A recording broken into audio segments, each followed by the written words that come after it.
He swallowed a handful of sleeping pills and collapsed to the floor. When the landlord found him, he was barely breathing. Panicking, the man ran and jumped into the river. A rescue team happened to be nearby. Even death refused to take him. When he woke up in the hospital, he saw a man smoking right beside his bed. But when the nurse rushed over, she couldn't see anyone there. The cigarette was in his own hand. From that moment, he began to see things others couldn't. Ghosts. Soon, 4 more appeared. A man who loved smoking, an old man who loved drinking, a boy who loved eating, and a woman who never stopped crying. They realized he could see them, so they followed him everywhere, begging to borrow his body, just to feel alive again. He gave in. The smoker took over first, lighting cigarette after cigarette, 500 in a row. When he finally stopped, the boy possessed him next, devouring piles of junk food until he nearly threw up. Then came the old man, who downed more than 20 bottles of alcohol in one sitting. Only the woman never entered his body, but every morning, he woke to find her lying beside him. After days of torment, his body began to fall apart. Desperate, he went to a spiritual master for help. Only when their wishes are fulfilled will they leave.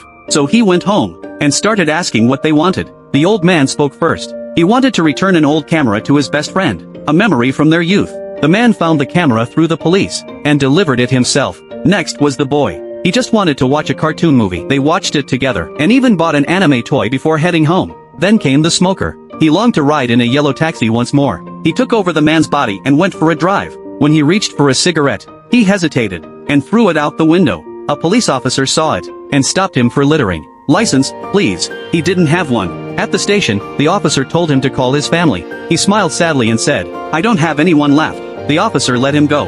Finally, the woman's turn came. Her wish was simple, to cook a meal for the person she loved most, but she didn't know who that was. The man smiled softly. Then, "Cook for me." That night, she made a full table of food. After dinner, he said, "Your wishes are fulfilled. You can rest now." The next morning, they were gone. The man felt an emptiness in his heart. He packed a lunchbox from last night's meal, and shared it with the girl he liked. "Why celery in the rice balls? Most people use spinach." He laughed. "My mom used to say celery's good for the blood." Then he froze. Memories hit him like a wave. The woman's face, her cooking, her voice. That ghost was his mother. He ran home as fast as he could. Every moment of his childhood came rushing back. The boy was his older brother. The old man, his grandpa. The smoker, his father. Years ago, they were on a family trip. A truck lost control and rammed their car off a cliff. Everyone died except him. His mother had shielded him with her own body. He survived, but lost all memory of them. Now, standing in the empty house, grief overwhelmed him. And then, they appeared again. His brother smiled. "Don't cry." His grandpa said, "Love with your whole heart."